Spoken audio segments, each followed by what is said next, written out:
12 जनवरी 2019 देश के सवर्ण समाज के लिए एक ऐतिहासिक दिन था, क्योंकि इसी दिन सरकार ने सवर्णों के कल्याण के लिए एक योजना को रूप दिया।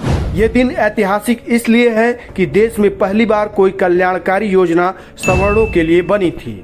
इस दिन आर्थिक रूप से कमजोर वर्ग यानी कि EWS विधेयक को देश के राष्ट्रपति की मंजूरी मिली और आर्थिक रूप से कमजोर सवर्णों को 10% का रिजर्वेशन नौकरियों और उच्च शिक्षा में मिल गया। EWS की इस लड़ाई को अंजाम तक पहुंचाने में सबसे बड़ा योगदान राजपूत समाज का ही रहा। लेकिन अब इससे जो समस्या खड़ी हो गई है, उससे निकलने के लिए भी राजपूत समाज को ही एक बार फिर आगे आना होगा। इससे पहले कि हम EWS के विसंगतियों की बात करें, आप शौर्य टीवी को लाइक और सब्सक्राइब कर लीजिए। EWS का कोटा हासिल करने के लिए किसी भी राजपूत सवर्ण के पास अधिकतम 5 एकड़ कृषि भूमि, 1000 वर्ग फीट आवासीय फ्लैट या फिर 200 वर्ग गज से ज्यादा का आवासीय भूखंड नहीं होना चाहिए।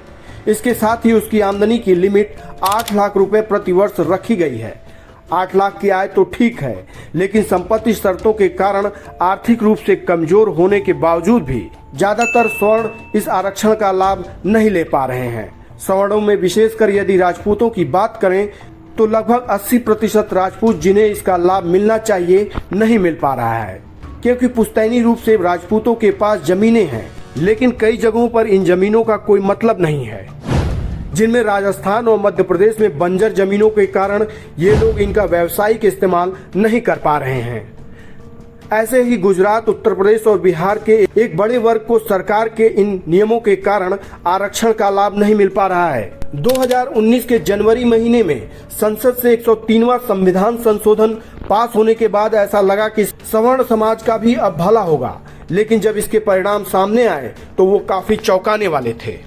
देश की सबसे प्रतिष्ठित IAS के परीक्षा में पिछले 4 वर्षों में EWS रिजर्वेशन से IAS बनने वाले ब्राह्मणों की संख्या 74 की थी, जबकि राजपूतों की संख्या मात्र 13 ही थी। जबकि जनरल कैटेगरी में राजपूत बड़ी संख्या में सेलेक्ट हुए। हमें ब्राह्मणों के बनने से कोई परेशानी नहीं है, लेकिन राजपूतों के कम परिणाम का मुख्य कारण इनके EWS प्रमाण पत्र का न बन पाना ही है। EWS में जमीन की ऐसी शर्तें डाल दी हैं जिससे ठाकुरों के बच्चे ऐसे ही छट जाते हैं। ये तो सब जानते हैं कि अब खेती से आजकल क्या ही मिलता है। सोशल मीडिया पर ज्यादातर का कहना है कि EWS में जमीन और मकान की शर्तें एक वर्ग विशेष को फायदा पहुंचाने के लिए लगाई गई हैं। जमीन की इन शर्तों के कारण 80% से ज्यादा राजपूत EWS आरक्षण का लाभ नहीं उठा पाते। इसके साथ ही अब सवर्ण संगठनों का कहना है कि EWS के आरक्षण कोटे को 10% से बढ़ाकर 14% किया जाए।